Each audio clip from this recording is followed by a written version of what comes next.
नमस्कार, आप देख रहे हैं आपका अपना चैनल लोकमंच न्यूज। मैं हूं आपके साथ अक्षय सिंह। आज हम बात करने जा रहे हैं बीजेपी और समाजवादी पार्टी के बीच मचे घमासान की।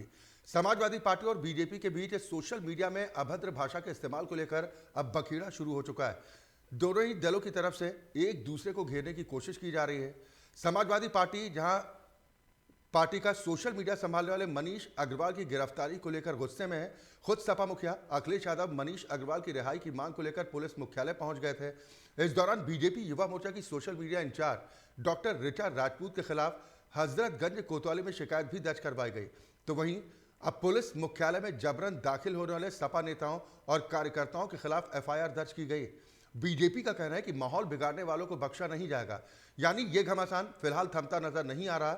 ऐसे में सवाल इस बात को लेकर उठ रहे हैं कि सोशल मीडिया पर गाली गलौज करने वाले नेताओं पर कार्रवाई के बजाय एक दूसरे पर मोर्चा आखिर क्यों खोला जा रहा है।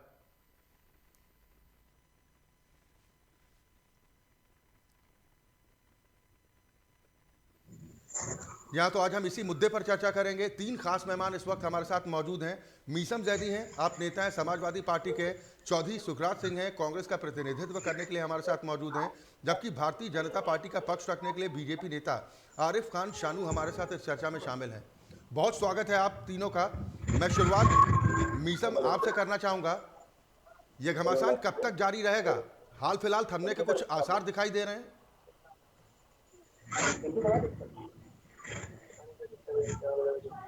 मीसम भाई, आवाज आ रही है आपको? हाँ जी, मैं सुन रहा हूँ। बड़ी स्लो आ रही है आवाज थोड़ी आपकी। जी, क्या कहेंगे, ये युद्ध थमेगा फिलहाल या भी और आगे बढ़ेगा? देखिए, ये युद्ध जो है वो शक्ति प्रदर्शन के लिए नहीं है। ये युद्ध जो भी चल रहा है ये लोकतंत्र को बचाने का युद्ध है और ये आवाम को, प्रदेश की जनता को छोटे बड़े को सुरक्षित रखने का और हमको अपनी आवाज रखने का, संविधान का, लॉ एंड ऑर्डर का, हमारे देश के गणतंत्र को बचाने का अगर युद्ध लड़ा जाएगा वो युद्ध कर करेंगे तो बहुत लड़ेंगे। तो गाली गलौज से लोकतंत्र बचेगा? मीसम जैदी, की ताकत में आकर जिस तरह से दमनकारी शासन अपनाया हुआ है, जिस तरह से दमन कर रही है प्रदेश की सरकार, कभी वो मीडिया के बहाने, कभी वो लॉ एंड ऑर्डर के बहाने, जिस तरह से उसकी जो दमनकारी नीति है कि विपक्ष को दबाने का प्रयास किया जा रहा है, आम जनता की आवाज को, गरीबों की, मजदूरों, किसानों की, नौजवानों की, महिलाओं की आवाज को दबाने का कार्य किया जा रहा है। आपने देखा कि वो दिन महिलाओं पर भी लाठी चलाई गई, महिलाओं ने भी इस बात की शिकायत करी। तो ये जो महिलाओं के लिए जो सरकार बताती है कि हम महिलाओं का नाम लेकर के, बेटी पढ़ाओ बेटी बचाओ का नाम लेकर के, और वक्त आने पर उन्हीं बेटियों को ऊपर जो भारतीय जनता पार्टी ने पूछ लाठियां भांजती है, उसके खिलाफ युद्ध है, अन्याय के खिलाफ युद्ध है। अगर हमें लड़ना पड़ा, हमें जाना पड़ा, सड़कों पर आना पड़ा तो वो हम करें। नहीं तो गाली गलौज की जाएगी मीसम भाई, गाली गलौज से लोकतंत्र बच जाएगा? देखिए, गाली और गलौज की जो रही बात, तो इसका पक्षधर न कभी समाजवाद था न है। समाजवाद हमेशा निर्दोषों का साथ देता है और निर्दोष कभी गाली गलौज नहीं करता है। कमजोर कभी गालम गलौज और लाठी डंडा नहीं चलाता। गालम गलौज और लाठी डंडा ताकतवर लोग चलाते हैं। चले, आप जिस मनीष जगन अग्रवाल को कमजोर बताने की कोशिश कर रहे हैं कि वो गाली गलौज कैसे कर सकते हैं, हालांकि पहली बार नहीं है, इससे पहले भी उनके खिलाफ शिकायतें दर्ज हुई हैं इस तरह की अभद्र भाषा के इस्तेमाल को लेकर। सवाल यह है कि राजनीति आखिर किस दिशा की तरफ जा रही है। आरिफ खान शानू, मैं आपके पास आऊंगा। क्या बदले की भावना के तहत ही कार्रवाइयां होंगी एक दूसरे पर, या फिर इसका समाधान खोजा जाएगा कि कम से कम एक मिसाल पेश की जाए, कम से कम नेता तो गाली गलौज ना करें, इतनी मर्यादा तो रखें? सबसे पहले तो मैं आपका धन्यवाद दूंगा कि आपने मुझे आज अपने मंच के माध्यम से इन बहरूपियों के खिलाफ कुछ बोलने का मौका दिया है। सबसे पहले तो ये मनीष जगन जो है, ये लगातार माताओं बहनों का अपमान, बुजुर्गों का अपमान, इस पार्टी के फेसबुक हैंडल से इस तरीके की अभद्र भाषा लिखना, ये कहाँ से उचित है? और फिर ये वही लोग हैं जो गेस्ट हाउस कांड में शामिल थे। इनके आका, इनके पार्टी के राष्ट्रीय नेता स्वर्गीय मुलायम सिंह यादव, उनके भाई शिवपाल सिंह यादव और माफिया उत्तर प्रदेश का अतीक अंसारी जैसे लोगों के साथी हैं, जिन्होंने बहन जी का गेस्ट हाउस में अपमान किया। वो तो मैं धन्यवाद दूंगा भारतीय जनता पार्टी के नेताओं का और उनके जैसे अच्छे सोच हमारे फर्रुखाबाद के ब्रह्मदत्त द्विवेदी जी का, जिन्होंने बहन जी को बचाने का काम किया। ये वो गुंडे माफिया हैं जिन्होंने सदैव उत्तर प्रदेश को छलने का काम किया है। अरे साहब, कानून व्यवस्था नाम की कोई चीज भी होती है या नहीं होती है? गाली का जवाब गाली से दिया जाएगा। अगर आपको लगता है कि कोई किसी के खिलाफ अभद्र भाषा का इस्तेमाल करता है, मर्यादा को तार तार करता है, तो उसके खिलाफ एक्शन लीजिए, कानून है। या गाली का जवाब गाली से दिया जाएगा? आरिफ खान, मोदी भी 2014 में पूर्ण बहुमत की सरकार ना बनाते, उसके बाद रिपीट ना करते, उत्तर प्रदेश में योगी जी की सरकार नहीं बनती, उसके बाद में रिपीट नहीं होती। ये सिर्फ वही है कि बेटी बचाओ, बेटी पढ़ाओ, बेटी खिलाओ और बेटी का सम्मान कराओ, यानी सबका साथ, सबका विकास, सबका सम्मान, यही है भाजपा की पहचान। नहीं तो डॉक्टर ऋचा राजपूत के खिलाफ भी तो शिकायत दर्ज की गई है। आरिफ खान, मेरी आवाज पहुंच रही है आप तक? जो गलत करेगा वो जेल जाएगा। आरिफ भाई मेरी आवाज पहुंच रही है? जी पहुंच रही है। सवाल तो ये है ना कि फिर अपने नेताओं पर भी तो एक्शन लीजिए। आरोप तो डॉक्टर ऋचा सिंह राजपूत पर भी लगे, शिकायत भी बाकायदा दर्ज कराई गई। बिल्कुल, जिन्होंने जो गलत किया उनके खिलाफ कार्रवाई होती है, ऐसा नहीं कार्रवाई नहीं की जाती, लेकिन कार्रवाई का स्तर होता है। लेकिन समाजवादी पार्टी के लोग जिस तरीके से फेसबुक के हैंडल पर लिख रहे हैं, अब माताओं बहनों का अपमान कर रहे हैं, बहन बेटियों का अपमान कर रहे हैं, गाली गलौज लिख रहे हैं, ये मर्यादा नहीं हो सकती। समाजवादी पार्टी में अब वही लोग बचे हैं जो सिर्फ गुंडे माफिया लोग हैं। अच्छे लोग जितने थे वो इनको छोड़कर निकल चुके हैं, इनके साथ अच्छे लोगों को नहीं जुड़ना बंद कर दिया है। अब सबका चले, कम से कम आप दोनों की तरफ से जिस तरह के बयान सामने आ रहे हैं इस मामले पर, उससे तो ये लगता है कि ये विवाद तो हाल फिलहाल थमता नजर नहीं आ रहा। नौबत इस कदर आ चुकी है आरिफ खान शानू कि सवाल खड़े हो रहे हैं कि आखिर अगर नेता इस तरह से मर्यादा को लांघने की कोशिश करेंगे तो इसका असर आम जनता पर कैसा पड़ेगा। सुखराज सिंह जी भी हमारे साथ हैं। सुखराज सिंह जी, आखिर सियासत अभी और कितने गर्त में जाएगी? अक्षय जी, पहले तो मैं आपका धन्यवाद करूंगा लोकमंच न्यूज के लिए जी। लेकिन राजनीति का स्तर कितना गिराएंगे ये लोग, इसके बारे में तो कभी हम सोच भी नहीं सकते। अरे श्रीमान जी, आप अपनी बात करिए। देश को सबसे ज्यादा बिगाड़ने का काम आप ही ने किया, कांग्रेस पार्टी ने किया है। आरिफ भाई उन्होंने बीच में आपके नहीं टोका, उनकी भी बात आने दीजिए। आरिफ खान साहब प्लीज आपसे निवेदन है, अगर बारी बारी से आप सभी मेहमान अपनी बात रखेंगे ना तो आखिर नियत और नीति क्या है ये पता तो चल पाएगा दर्शकों को। बारी बारी से मैं आऊंगा आपके पास। सुखराज सिंह जी, मेरे भाई, मैंने बड़े प्यार से आपको सुना, 1 मिनट की सुन ले।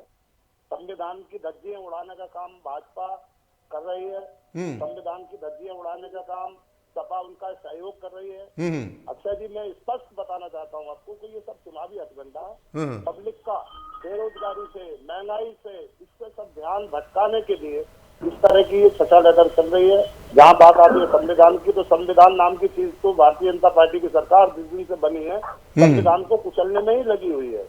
उन्होंने सारे संविधान नहीं तो इसमें तो आपकी पार्टी के नेता भी पीछे नहीं ना सुखराज जी? संविधान को किनारे रख दिया है, अब जाके संविधान पे काम चल रहा है। भारतीय जनता पार्टी के नेतृत्व में देश के लोगों को संविधान की शिक्षा बताई जा रही है। देश का संविधान क्या कहता है, अब जाके भारतीय जनता पार्टी ने लोगों को बताया। आरिफ खान साहब मैं आपके पास आ रहा हूं बारी बारी से क्योंकि ये मामला किसी एक दल तक सीमित नहीं है ना। आरिफ खान साहब थोड़ा सा धैर्य रखिए प्लीज। आप लोगों को ही अपनी अपनी बात रखनी है, बारी बारी से रखेंगे तो बेहतर रहेगा, वरना कुछ समझ नहीं आएगा लोगों को।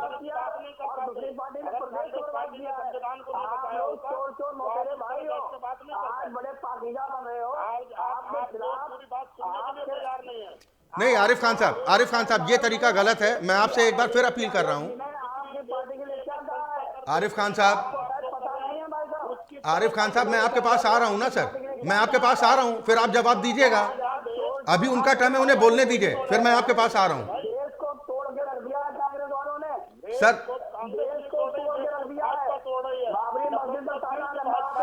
अरे खान साहब क्या आप इसको भाषण का मंच समझ रहे हैं क्या आरिफ खान साहब? मुस्लिम पर काम किया है, सर यहाँ पर भाषणबाजी के लिए नहीं बुलाया ना आप लोगों को। गलत में चले गए, इससे जिम्मेदार कांग्रेस पार्टी है। आरिफ खान साहब, मेरी आवाज अगर आप तक पहुंच रही है, मैं आपसे निवेदन कर रहा हूं, बारी बारी से प्लीज, बारी बारी से अपनी बात रखिए। हर घर में किराया लगाना चाहती है, हर घर में उजाला देना चाहती है, घर में राशन देना चाहती है, भोजन देना चाहती है। आपके लोगों की रोटियां छीनने का काम किया है। आप दोनों कितना भी मिले जुले गेम खेलो, लेकिन कांग्रेस पार्टी आपका ये गेम हमारा गेम खुला देखिए नहीं पूरा मैं आप सभी मेहमानों को रोक रहा खुला हूँ, खेल है आपका। मैं आप सभी मेहमानों को रोक रहा हूँ। आरिफ खान साहब, अंग्रेजों वाली आरिफ खान राजनीति, साहब एक सेकंड रुकिए। आपका धर्म अंग्रेजों वाला। आरिफ खान साहब एक सेकंड फूट डालो, राज रुकिए। करो। सुखराम जी, मैं आपको कांग्रेस भी रोक रहा पार्टी हूं। फूट नहीं डालने देगी। हमारे नेता आदरणीय राहुल जी सड़कों पर उतरे हुए हैं। वो 3500 किलोमीटर की पद यात्रा कर रहे हैं, देश को जोड़ने के लिए कर रहे हैं। आरिफ खान साहब, देश का एक आप एक घर घर जाकर वोट मांग रहे हैं या विशेष का आदमी पोस्टर राहुल बैनर गांधी के छपवा साथ रहे हैं, हम है। इस पर चर्चा नहीं कर रहे हैं ना सर आज। आरिफ खान साहब, आपको आरिफ भाई ये तरीका गलत है। आरिफ भाई बारी बारी से अपनी बात रखिए। ये तो आरिफ खान, आपका सानू भाई मेरी आपका आवाज अजेंडा पहुंच रही नहीं है चलने अब वाला। तक? देखिए मीसम जैदी साहब सानू बड़े, भाई आपका एजेंडा अब चलना नहीं है। ये आप कितना भी दोनों आपस में दुखी बिचौने का खेल खेल लो, अब देश की और प्रदेश की जनता, खासकर उत्तर प्रदेश की जनता समझ चुकी है। सर ये हाल हो गया राजनीतिक दलों का। दोनों का सफाया होना निश्चित है।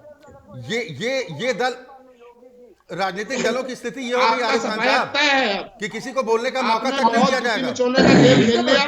जिस तरह 2022 में आपने मीडिया और समाजवादी के साथ लगाया, मैं उस आप तरह दोनों फिर को रोक लगाने रहा का काम हूँ। आप कर मीसम रहे हैं। जैदी साहब आपके पास मैं आ रहा हूँ। सुखराज जी मैं आपके पास आऊंगा। आरिफ आपने Please, तो सारा देश बेच थोड़ा लिया डेकोरम ना। बना कर रखिए प्लीज। आपको हम जो कर सकते हैं वो सब्जी नहीं मंडी मत बताएंगे। बनाइए। जो कुछ बचा है उसे भी बेच लोगे आरिफ आप। साहब, सर सब्जी मंडी मत बनाइए प्लीज, मैं आपसे बार बार 60 साल निवेदन कर रहा में हूँ। बेचा नहीं, 60 साल में बनाया।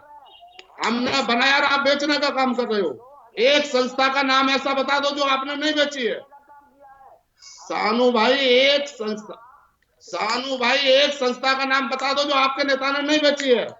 आप जिनको नेता मानते हैं उन्होंने सारे देश को बेच लिया धीरे धीरे करके। हो गया सर, आप छोड़िए, हम आपको नहीं बताएंगे हो गया कि अब दोनों हमने का। क्या करा आरिफ था। खान साहब, जो बचा है आप उसको भी बेच लेंगे। और चौधरी सुखराज सिंह जी।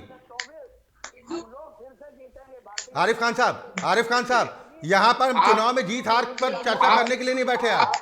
आरिफ आप खान, समाजवादी की मदद लेते रहिए। मुझे आपकी लेकिन अब आवाज से जीने समाजवादी करानी पर पड़ेगी, आपको मजबूर दोनों मत को कीजिए। उत्तर प्रदेश की जनता आरिफ खान पहचान साहब, गई है। आप सानू मेरे भाई, सवालों पर जवाब दीजिए ना। यादव ने आपके लिए क्या बताया पता है? आरिफ खान मेरी आवाज पहुंच रही है आप तक? मुझको सबको पता है। आरिफ खान साहब मेरी आवाज आप तक पहुंच रही है? खान साहब जनता के हितकारी होते तो इस देश को नहीं बेचते आप। मजबूर मत कीजिए सर, जनता अच्छा के नहीं लगता हितकारी है होते ना। तो युवाओं को आरिफ बेरोजगारी खान पर साहब, नहीं छोड़ते। आरिफ खान साहब, जनता के हितकारी होते तो आज महंगाई पर नहीं छोड़ते। आज की हकीकत पता नहीं है सानू भाई। आरिफ खान, जो घरेलू महिलाएं हैं वो जंगलों से झाड़ियों की लकड़ियां मैं बीन आरिफ बीन के ला खान रही है। साहब गैस का आपको भी सिलेंडर और खरीदने की सुखराज पोजीशन सिंह में आप नहीं है दोनों वो को रोक रहा महिलाएं। हूं। पहले शांत अपना हो जाइए देश दोनों। तबाही पर खड़ा कर आप दिया। दोनों लोग शांत हो जाइए प्लीज। सानू प्लीज भाई आप शांत हो आपने जाइए। देश तबाही पर खड़ा आरिफ कर खान दिया। साहब, आपके नेताओं ने देश तबाह कर दिया। आरिफ खान साहब, कुछ नहीं रिपीट होने से क्या होता है सानू भाई। आपने 60 साल इंतजार करा है, अब 24 का इंतजार करिए। आरिफ खान साहब आवाज डाउन करने के लिए मजबूर मत कीजिए। आरिफ खान, आवाज मिल रही है आपको? आवाज मिल रही है आपको? चलिए शायद आरिफ खान तक आवाज नहीं पहुंच पा रही है। आरिफ खान मैं आपको बीच में रोक रहा हूं, सुखराज जी आपको भी रोक रहा हूं। मैं मीसम भाई आपके पास आऊंगा। ये आपको स्थिति दिखाई देती है कि ये सुधार की दिशा में बात हो सकती है? हम बात कर रहे हैं कि गाली गलौज कैसे रोके, मंच पर ही शुरू हो जाएंगे। आप और समाजवादी दोनों मिलकर जो गेम खेलना चाह रहे हैं, अब उत्तर प्रदेश नहीं खेलना चाहिए। आरिफ खान साहब शांत हो जाइए प्लीज प्लीज। बबुआ सर चर्चा का मतलब नहीं समझते हैं क्या? आरिफ खान साहब चर्चा का मतलब नहीं समझते हैं क्या कि कैसे डिबेट करनी है? या आपको लग रहा है कि आप भाषण लिख के लाए हैं, जब तक पूरा नहीं बोलेंगे नहीं रुकेंगे? सर मैं सवाल करने के लिए हूं। सर मेरे सवाल पर जवाब दीजिए ना। आप तो डिबेट का मतलब क्या रह जाता है? आपको चीखना चिल्लाना है तो वो रैली में कीजिएगा ना। थोड़ा सा धैर्य रखिए, थोड़ा सा धैर्य। हम तो कोशिश कर रहे हैं कि सुधार की गुंजाइश कहीं नजर आती है, लेकिन कम से कम जो माहौल यहां बन रहा है उससे तो नहीं लगता है ना। मीसम जैदी साहब को देखिए, धैर्य से आपकी बातें सुन रहे हैं। आ रहा हूं मैं आपके पास। मैं आ रहा हूं आरिफ खान साहब, मैं आपके पास आ रहा हूं, बार बार निवेदन कर रहा हूं, आ रहा हूं, सवाल करूंगा तब जवाब दीजिएगा।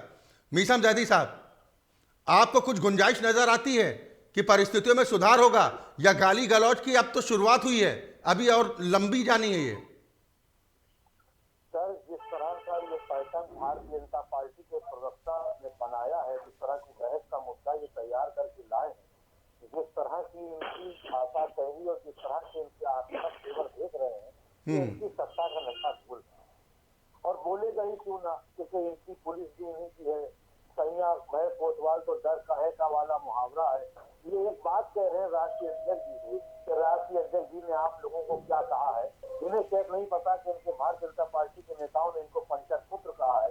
जरा सी मुट्ठी में दिखने वाले ये जैसा, जिसकी वजह से देश और प्रदेश की हालत ये आ गई है कि हिंदू और मुसलमान में नफरत फैल गई है, आपसी भाईचारा खत्म हो गया है, दबाव और झूठ डालो वाली। नहीं मीसम भाई, ये तमाम बातें ठीक हैं, चने में ईमान भेज करके आ गए।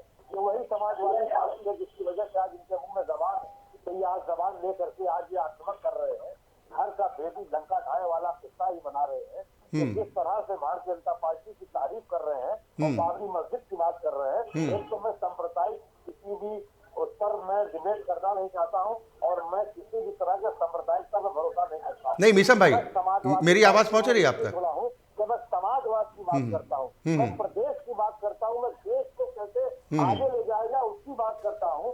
आज के देश में भारतीय जनता पार्टी ने जिस तरह से माहौल बना रखा है हिंदू मुसलमान का, और उसमें जो इस तरह के प्रवक्ता बैठ करके भारतीय जनता पार्टी के गुणगान कर रहे हैं, ये भूल गए कि नहीं कोई टुकड़े टुकड़े गैस में बांटा जाता है। नहीं मीसम भाई, मेरी आवाज अगर आप तक पहुंच रही है तो आपके नेताओं पर भी तो लगाम कसने की जरूरत है ना मीसम भाई। मैं आरिफ भाई आ रहा हूं आपके पास। मीसम जैदी साहब, इस पर जवाब दे दीजिए, आपकी पार्टी के नेताओं में भी तो गाली गलौज करने में जरा सी झिझक नहीं होती? माहौल बना करके बैठ करके जिस तरह का आप अपने आप को क्रिएशन कर रहे हैं, जनता ये अच्छी तरह से देख रही है कि आप क्या चाहते हैं उत्तर प्रदेश के अंदर। नहीं तो आप किसी मैनिफेस्टो पर बात करते हैं, ना आप लॉ एंड ऑर्डर पर बात करते हैं। आपका एक अधिकारी जो चौथा स्तंभ कहा जाता है पत्रकार को, मारा जा रहा है। चलिए मैं आपके पास दोबारा मीसम भाई आऊंगा, क्योंकि सवाल इस बात को लेकर उठ रहे हैं ना कि राजनीतिक दल कोई भी हो, कोई अछूता नहीं है, गालीबाज नेताओं की भरमार है, कोई ये नहीं कह सकता कि हम पाक साफ हैं। सुखराज सिंह जी अभी बड़ी बड़ी बातें कर रहे थे कि मर्यादाओं का पालन नहीं हो रहा मौजूदा वक्त में राजनीतिक दलों में। सुखराज जी, आपकी पार्टी में भी तमाम ऐसे नेता हैं जो वक्त वक्त पर इस तरह की बयानबाजी करते हैं जो लोगों के गले उतरती नहीं है। क्या सभी को मिल बैठकर इसका कोई उपाय नहीं खोजना चाहिए? नहीं, मैं अक्षय जी आपकी बात से सहमत हूँ कि इस तरह का वातावरण, इस तरह का माहौल किसी भी कीमत पर नहीं बनाना चाहिए राजनीतिक दलों को। लेकिन यहाँ तो शुरुआत ही इन चीजों से होती है। अभी जब 22 का चुनाव आया तब भी समाजवादी और भारतीय जनता पार्टी के झगड़े शुरू हो गए, पब्लिक का ध्यान भटकाया, जनता का ध्यान भटकाया, महंगाई से भटकाया, बेरोजगारी से भटकाया। किस तरह महंगाई से त्राई जनता त्राई कर रही है। कच्चे तेल क्रूड की साल आपको जानकारी होगी, 120 पर डॉलर बैरल से 70 बैरल पाया गया।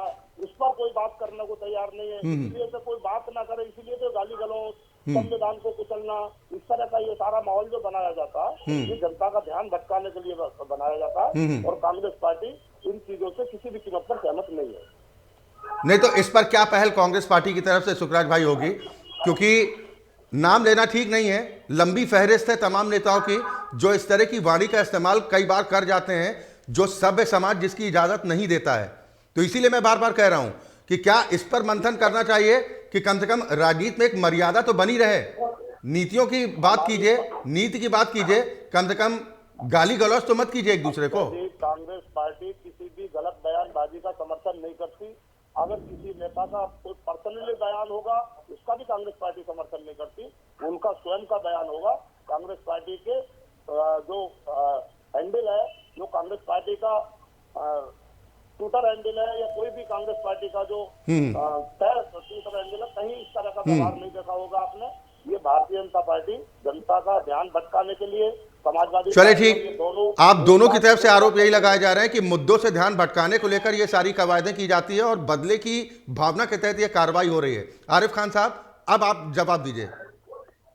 सबसे बड़े मैं पूछना चाहता हूँ कि मनीष जागरण जी किस पार्टी के प्रवक्ता हैं, शुरुआत किसने करी?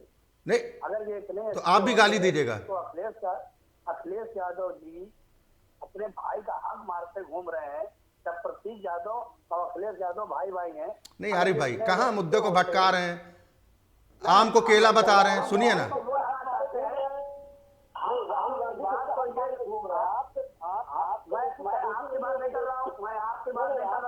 बात करने की मतलब बड़े प्यार से आप ये बताइए, आपकी बात नहीं कर रहा हूँ, कोई स्थान है ना, आपकी कोई हैसियत है, आपको अगर भारतीय जनता पार्टी का भारतीय जनता नहीं मुद्दे से भटक रहे भाई। देखिए मुद्दे पर आरिफ खान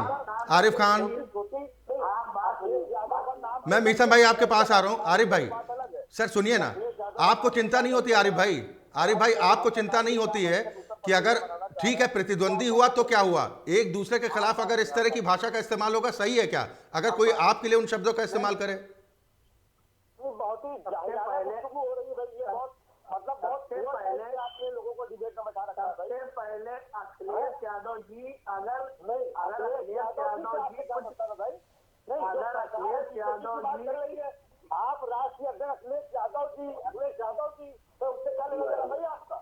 क्या जानते हैं आप अखिलेश यादव जी के बारे में? वो किस पार्टी के हैं? वो किस पार्टी के प्रवक्ता है? वो किस पार्टी के प्रवक्ता है जिसे मनीष ने कहा है? ये मनीष जी जो दिख रहे किस पार्टी के प्रवक्ता है? आप अपनी कहानी मुठेरे पड़े उनके अंदर, अरे जो डिबेट हो रही है मुद्दे में बात हो रही है, आप उस पर बात करिए।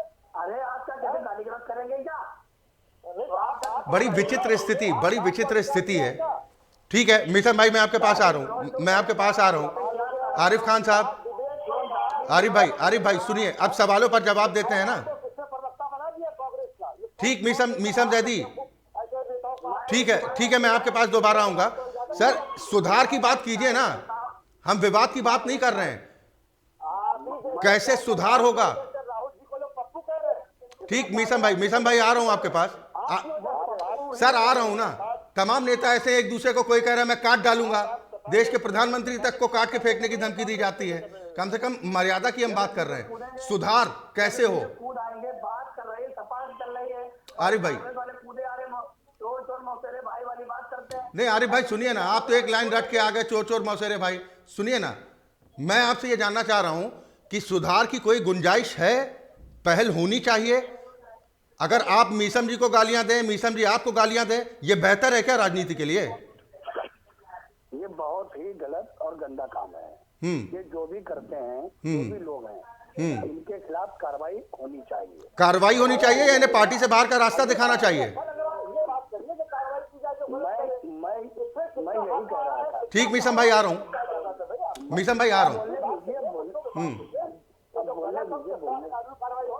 ठीक मीसम जी आ रहा हूं। हाँ आरिफ भाई बात पूरी कीजिए। जिसने भी जो भी व्यक्ति गलत लिखे या गलत बोले, किसी व्यक्ति जाति विशेष या कोई भी ऐसी टिप्पणी करे जिससे कि लोग आहत हों, उनके खिलाफ सख्त कार्रवाई होनी चाहिए। तो कोई भी हो, वो किसी भी पार्टी के हो, कोई भी लोग हो। नहीं तो अब सरकार की तरफ से कम ये पूरा घटनाक्रम होने के बाद इस पर कोई कदम उठाया जाएगा?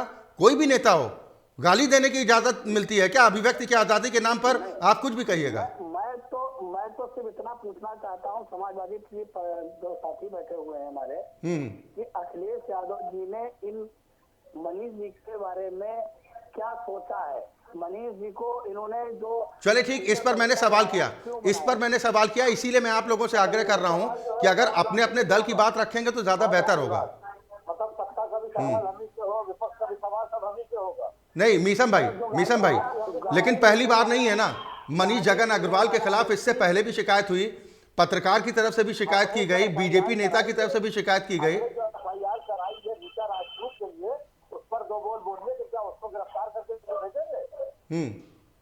नहीं उनसे मैं सवाल कर रहा हूं, लेकिन ये मेरा सवाल मीसम भाई आपसे है।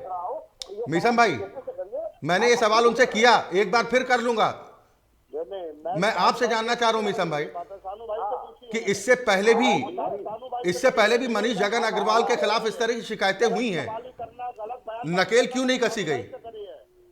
भाई आप अपने ऊपर ले रहे हैं, लेकिन आप ले इसलिए रहे हैं कि आपको मुद्दा बनाना इनके इनके सहभागी बने हुए हैं। ये इतने बड़े अगर राजा हरिश्चंद्र हैं, बीजेपी के जो प्रवक्ता बैठे हैं, जो बीजेपी के नेता है, ये बताएं कि ऋचा अग्रवाल को जेल भेजेंगे? इन्होंने नुपुर शर्मा को जेल भेजा, ऋचा अग्रवाल को जेल भेजेंगे? ये अपने भारतीय जनता पार्टी के जो नेता है उनको जेल भेजेंगे? सुखराज सिंह जी, आपको कुछ गुंजाइश दिखाई दे रही है? जो माहौल इस चर्चा में ही देखने को मिल रहा है कि एक दूसरे को किस तरह से कटघरे में खड़ा करना है। हम तो कह रहे हैं कि ठीक है, नीतियों का विरोध कीजिए ना, सड़कों पर उतरिए, हल्ला बोलिए, लेकिन इसका मतलब यह तो नहीं कि राजनीतिक दल के लोग एक दूसरे पर इस तरह की भाषा का इस्तेमाल करने लग जाएंगे, तो फिर मैसेज क्या जाएगा लोगों के बीच में? सुखराज जी। अक्षय जी, ये सब मैंने आपको पहले भी बताया ना, बार बार इसी बात को दोहराऊंगा कि ये जनता का ध्यान भटकाने के लिए दोनों लोगों के प्रवक्ताओं से मैं बात बताना चाहता हूँ कि जनता का ध्यान भटकाने के लिए इस तरह का व्यवहार कर रहे हैं। ना भारतीय जनता पार्टी किसी पे कार्रवाई करेगी, ना समाजवादी वाले कुछ करेंगे, सिर्फ ये आपस में बंटवारे की बात करते हैं। जो भारतीय जनता पार्टी काम करती है बंटवारे का देश में, उसी तरह का समाजवादी भी बंटवारे का काम करती है। और जहाँ सवाल उठता है इस बयानबाजी का, तो बयानबाजी की बात से मैं पहले कह चुका, किसी भी तरह की गाली गलौज जो संविधान के बाहर माप जाती है, उससे कांग्रेस एक मिनट ठीक है, नहीं आप ही आरिफ भाई आप ही जवाब दीजिए। वो ये कह रहे हैं कि सिर्फ ध्यान भटकाने की कोशिश है। जी, अगर भारतीय जनता पार्टी के लोग बयानबाजी गलत कर रहे होते तो देश में तमाम सम्मानित लोग हैं, प्रदेश में लोग हैं, ये हमारी बातों को सुनकर, अब शब्द सुनकर हमें समर्थन नहीं देते, हमारी सरकारें नहीं बनाते। यानी हमने ऐसा कुछ नहीं किया है, तभी तो आप लोग हमारे साथ हैं। अगर हमने कुछ गलत किया होता तो लोग हमारे साथ नहीं होते। समाजवादी पार्टी के लोगों ने नहीं, आपने तो आरिफ भाई अपने आप को सर्टिफिकेट दे दिया कि हमारे पार्टी में तो सब हरिश्चंद्र है, बाकी जितनी भी गंदगी है दूसरे दलों में है। तमाम ऐसे नेता आपकी पार्टी में भी हैं जो ऐसी भाषा का इस्तेमाल करते हैं जो नहीं होनी चाहिए। समझते नहीं है तो हम क्या तुमसे आपसे बात करेंगे भाई साहब? जब हम कांग्रेस वालों को कुछ समझते नहीं है। पिछले 7 सालों में हमारे सुनिए, अभी आपसे हिमाचल छीना है, फिर आपसे मध्य प्रदेश छीनेंगे, आपसे कर्नाटक छीनेंगे और आपसे देश छीनेंगे। अभी देखते हैं भाई साहब, देखते हैं, नाव बिकने वाला सब सामने आने वाला है। अभी हिमाचल आपसे छीना है, देखेंगे। ठीक है, अभी आप दोनों में से किसी ने भी, चाहे आरिफ जी हो या मीसम भाई, किसी ने ये नहीं बोला कि हाँ राजनीति में इस तरह की भाषा के लिए कोई स्थान नहीं होना चाहिए। और सुखराज सिंह जी, मीसम भाई जिस तरह से कह रहे हैं कि दोनों ध्यान भटका रहे हैं, कोई अपने नेता के खिलाफ कार्रवाई करता नहीं है, दूसरों से सिर्फ उम्मीद करता है कि वो करे। मीसम भाई ठीक, आरिफ भाई और सुखराज जी आप दोनों को रोक रहा हूं। मीसम जैदी साहब, जनता ने कानू भाई हिमाचल में फैसला सुना दिया अपना, आपको मौका दिया है, फैसला सुना दिया, आपको बाहर कर दिया, मौका दिया है। आपको अभी कर्नाटक में आप बाहर होंगे, कर्नाटक में बेईमानी की सरकार आपकी चल रही है, खरीदारी। चले ठीक, हम एक बार फिर अपने मुद्दे पर वापस लौटते हैं। हिमाचल फिर कभी चलेंगे। सुखराज सिंह जी और आरिफ खान साहब, मैं आप दोनों को रोक रहा हूं, हम फिर हिमाचल किसी दिन और चलेंगे। मीसम जैदी साहब, ये जो तू डाल मैं पात वाली स्थिति है कि वो आपकी पार्टी नेताओं के खिलाफ मुकदमा दर्ज करवाएं, आप लोग उनके नेताओं के खिलाफ दर्ज कराएं, ये परिपाटी ठीक है क्या? देखिए साहब, हम तो खाली मुकदमे दर्ज करवा रहे हैं, हम तो संविधान पर भरोसा रखते हैं। मगर भारतीय जनता पार्टी तो अन्याय कर रही है, एक तक कार्रवाई कर रही है। अगर इतनी हिम्मत है और नहीं उनको संविधान पर भरोसा है तो क्यों नहीं दूसरी पर कार्रवाई करेंगे? अगर हम FIR भी नहीं कराएंगे तो हम क्या कराएंगे, आप बताइए ना। भाई 5 साल इनकी सरकार है, अगर हम कोई FIR करा रहे हैं लोग बचाने के लिए, हम कानून पर, हम देश के संविधान पर अगर भरोसा रखते हैं तो हम जाएंगे अगर कानून के पास, संविधान के पास, तो उसमें भी इनको चैन नहीं है। नहीं, अब तो मीसम भाई सपा के कई नेताओं के खिलाफ, कार्यकर्ताओं के खिलाफ FIR भी दर्ज की गई है जो पुलिस मुख्यालय में घुसने की कोशिश कर रहे थे। इसीलिए मैं पूछ रहा हूं कि ये घमासान अभी थमेगा क्या? देखिए, ऐसा है कि ये जो मुद्दा है ये आपने राष्ट्र नेतृत्व का मुद्दा बताया। अगर लोकतंत्र बचाने के लिए हमें सड़कों पर आना पड़ेगा, हमें जेल जाना पड़ेगा, हमें लाठी और गोली खाना पड़ेगी, तो समाजवादी इसके पीछे नहीं है। ये बात अच्छी तरह से भारतीय जनता पार्टी के नेता जो बैठे नोट कर ले। हम संविधान को बचाने के लिए, देश के लिए, हक के लिए एक बार फिर लड़ जाएंगे। हम एक बार अंग्रेजों से लड़े थे, हम एक बार काले अंग्रेजों से लड़ जाएंगे, हम पीछे नहीं हटने वाले हैं। अगर भारतीय जनता पार्टी जो सोच रही है कि जिस तरह से दमन करके और जिस तरह से बंदूक से और लाठी के और तोपों के दम पर जिस तरह से समाजवाद की आवाज को, लोकतंत्र को कुचलना जाएगा, तो कुचलने हम नहीं देंगे। ये गाली गलौज बंद होगी मीसम भाई, बाकी सब ठीक है, लोकतांत्रिक तरीके से कीजिए। जो बार बार ये लफ्ज दोहराया जाता है मीडिया पैनल पर बैठ करके, उसका मैं जवाब देना चाहता हूँ कि जनता ने हमें बार बार चुना इन हरकतों पर, तो हो सकता हो अपनी आप का अंत रहे। कोई भी चीज ऊपर जाने के बाद भी वो नीचे ही आती है, और हो सकता है कि हम आप गर्त में जाने की तैयारी कर रहे हो। बहुत जल्दी 2024 का सर कीजिए ना, किसने रोका? मीसम भाई किसने रोका? तैयारियां कीजिए, आवाज उठाइए, जो मुद्दे हैं उन पर प्रहार कीजिए उसके जरिए। लेकिन हम गाली गलौज की बात कर रहे हैं कि गाली गलौज में कुछ कमी होगी या फिर अब तय हो गया है कि आर पार की जंग है? तो आप सब कार्रवाइयां हमारे ऊपर करेंगे। मैं आपके माध्यम से जवाब पूछना चाहता हूँ कि सारी कार्रवाइयां हमारे ऊपर। पहला सवाल तो आरिफ भाई से मैंने यही किया, सारी जेलें हमारे ऊपर। पहला सवाल मैंने यही किया उनसे कि क्या बदले की भावना के तहत कार्रवाई हो रही है क्या? आरिफ खान साहब, सवाल तो उठेगा कि दूसरे नेताओं की गाली और अपने नेताओं की गाली आपको प्यारी लगती है? नहीं, ऐसा नहीं है। कार्रवाई होती है, कौन कहता कार्रवाई नहीं होती? डॉक्टर ऋचा राजपूत को जेल भेजा गया? कार्रवाई होती है, कार्रवाई कौन नहीं करता? हमारी सरकार कार्रवाई करती है। कार्रवाई करने में माननीय योगी जी कितने सख्त हैं, ये पूरा प्रदेश जानता है। नहीं तो डॉक्टर ऋचा राजपूत के खिलाफ क्या एक्शन हुआ बताइए ना आरिफ खान साहब। उनके खिलाफ भी उसी हजरत कोतवाली में मुकदमा दर्ज कराया गया। जांच एक्चुअली हर विषय जांच का विषय होता है। अगर ऋचा जी ने कुछ गलत किया है या इनके प्रवक्ता जी ने, तो मनीष जगन अग्रवाल की जांच हो गई थी पूरी। और ये हाँ, तो जगन अग्रवाल ने जो भी गलत कहा है, लेकिन उसके साथ साथ प्रवक्ता को जेल भेजा जाएगा, हमारे मीडिया प्रभारी को जेल भेजा जाएगा, और आपकी मीडिया प्रभारी की जांच की जाएगी। आपके मीडिया प्रभारी ने क्या किया है और ऋचा जी ने क्या किया, जरा बताइए। आपके मीडिया प्रभारी ने क्या किया? आप दूध से धो देंगे अपने प्रवक्ता की बीमारियों को, और आपने दूध से धो देंगे हमारे प्रवक्ता को, आप जेल भेज देंगे, है ना? चलिए समाधान की तरफ बढ़ते हैं ना, छोड़िए इतनी अदावत किस बात की। राजनीति आप लोग कर रहे हैं, कम से कम एक दूसरे का मान सम्मान बना रहे, इस बात का अगर ध्यान रखा जाए तो इसमें गुरेज क्या है? सवाल सिर्फ इस बात को लेकर है। सुखराज सिंह जी। अक्षय सिंह जी, मैं शायद मेरी जहाँ तक जानकारी में एक बात, छोटा सा क्वेश्चन मैं आपसे पूछना चाहता हूँ आपके माध्यम से जी। जहाँ तक मेरी जानकारी में है, अभी एक मुकदमा जो धारा 144 उल्लंघन का लिखा गया है एसपी ऑफिस के गिराव का, तो शायद आपको भी जानकारी होगी कि एसपी ऑफिस, कचहरी, तहसील, रोडवेज, वहाँ पर धारा 144 नहीं होती, डीएम के ऑफिस पर धारा 144 लागू नहीं होती। तो यहाँ तो संविधान को कुचलने का काम करा जा रहा है। प्रशासन और शासन सब मिलकर संविधान को कुचल रहे हैं। अगर अपनी आवाज उठाने के लिए डीएम ऑफिस नहीं जाएगा आदमी, अपनी आवाज उठाने के लिए एसपी ऑफिस नहीं जाएगा, अगर वो जाएगा तो उसके खिलाफ मुकदमे लिखे जाएंगे। तो ये तो संविधान की रक्षा करने का काम कांग्रेस पार्टी कर रही है, राहुल गांधी कर रहे हैं। हम इसको बचाएंगे और ये संविधान को कुचलने का काम करेंगे। नहीं तो कुल मिलाकर फिर ये कहा जाए कि सोशल मीडिया ही सारे फसाद की जड़ बन गया। मीसम भाई, मीसम जैदी साहब, आवाज मेरी पहुंच रही है आप तक? ये माना जाए कि फिर तो सोशल मीडिया प्लेटफॉर्म ही सारे फसाद की जड़ बन गया। इस पर जब तक कंट्रोल नहीं होगा मानने वाले नहीं है। देखिए, ये कहना बिल्कुल गलत होगा। सोशल मीडिया प्लेटफॉर्म जो है वो अच्छा है, गुरु की ये है, और सोशल मीडिया प्लेटफॉर्म आज से नहीं है, करीब 15-20 सालों से है। ये भारतीय जनता पार्टी जब से आई है, अच्छी बुरी हो गई है, हर अच्छी चीज बुरी हो गई है। सारा प्लेटफॉर्म जो भी सोशल मीडिया का जो इंडिया गेट में यूज करा बुरा हो गया, जिसमें पत्रकार इंडिया गेट को किया जा रही है, इसमें मीडिया जर्नलिस्ट को सवाल पूछते हैं, उनके संघों को बंद किया जाता है, उन पर ईडी की जांच शुरू हो जाती है, उनको ऊपर फंसाने के ऊपर दबाव बनाया जाता है। अगर वो टूट जाते हैं तो उनको अपनी पार्टी में रख दिया जाता है, और वो नहीं टूटते हैं तो उनके खिलाफ कार्रवाई होती है।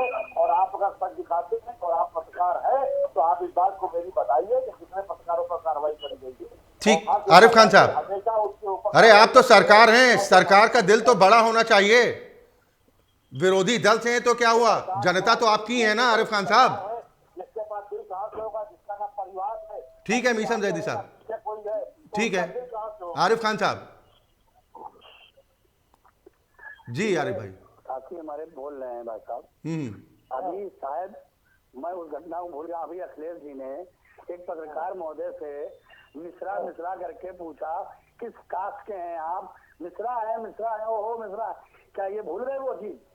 इनको ये नहीं मालूम कि इस वक्त में ये दोनों लोग सिर्फ कुर्सी। चले, यानी कुल मिलाकर ये जरूर कहा जाए कि सुधार की गुंजाइश तो फिलहाल नहीं दिखाई दे रही, और हमारा जो मकसद था ये चर्चा बुलाने का, मैं मीसम भाई आपको या फिर आरिफ खान साहब और चौधरी सुखराज सिंह जी को जोड़ने के पीछे मकसद ये था कि क्या कुछ इस तरह की पहल होनी चाहिए कि कम से कम राजनीति में इतनी मर्यादा तो बनी रहे कि कम से कम दुआ सलाम ना हो तो गाली गलौज भी तो ना हो। सुखराज सिंह जी, ठीक है मीसम भाई। सुखराज सिंह जी, इतनी गुंजाइश तो होनी चाहिए कि दुआ सलाम अगर नहीं हो रही है तो कम से कम एक दूसरे को गाली गलौज तो ना करें। ठीक है आरिफ भाई, हो गया मेरा सवाल सुखराज सिंह जी से। ठीक, एक फाइनल रिएक्शन मैं सुखराज सिंह जी का चाह रहा हूं, क्योंकि चर्चा में जो आप लोगों की तरफ से कहा जा रहा है वो हाल फिलहाल में ये लग रहा है कि ये विवाद तो थमेगा नहीं, लेकिन सुखराज सिंह जी जो कहते हैं कि राजनीति में कम से कम इतनी मर्यादा रखनी चाहिए कि एक दूसरे का सम्मान तो कम से कम हो, सम्मान ना हो तो कम से कम गालियां तो ना दी जाएं। सुखराज जी, ठीक है मीसम भाई, सारे राजनीतिक दल दूध के धुले हुए हैं, सारे धुले हैं। सुखराज सिंह जी, 5 लाख रुपया फ्री योजना, 7 लाख के लिए 5 लाख फ्री दिया गया, मिला नहीं आपको? आपके मोहल्ले में किसी को मिला नहीं क्या? लेकिन आप वहाँ जाने नहीं देंगे। चले ठीक, अब चर्चा के समापन का वक्त है। आरिफ भाई, मीसम जैदी साहब, अब चर्चा के समापन का वक्त है। सुखराज सिंह जी, मैं एक फाइनल रिएक्शन आपसे जानना चाह रहा हूं, एक फाइनल रिएक्शन। कुछ उम्मीद आपको लग रही है? क्या ये कहा जाए कि राजनीति हमाम हो गई है, सब नंगे हैं? आपको इलाज कराना है, मैं बता दूंगा। 5 लाख रुपए का आयुष्मान कार्ड के योजना के तहत मैं आपका 5 लाख का फ्री इलाज कराऊंगा। तहरीर है भारतीय जनता पार्टी की, आपने क्या दिया? जनता पार्टी के नेता का करा सकते हैं, किसी का आम आदमी का नहीं। चले ठीक है, बहुत शुक्रिया आप सभी मेहमानों का, हमारे साथ इस चर्चा में शामिल होने के लिए। हालांकि हमारी चर्चा का मकसद सिर्फ और सिर्फ इतना था कि कैसे राजनीति में जो गंदगी हो रही है उसको साफ किया जाए, लेकिन हाल फिलहाल उस तरह की सूरत नजर नहीं आ रही है और तू डाल मैं पात वाली स्थिति देखने को मिल रही है। एक कहता है कि मैं तुम्हारे खिलाफ मुकदमा दर्ज कराऊंगा, तो दूसरा कहता है कि मैं तुम्हारे खिलाफ एफआईआर दर्ज कराने को तैयार हूं। यह स्थिति है उत्तर प्रदेश में, और सारे फसाद की जड़ है सोशल मीडिया प्लेटफॉर्म के जरिए जो युद्ध छिड़ा वो हाल फिलहाल थमता नजर नहीं आ रहा।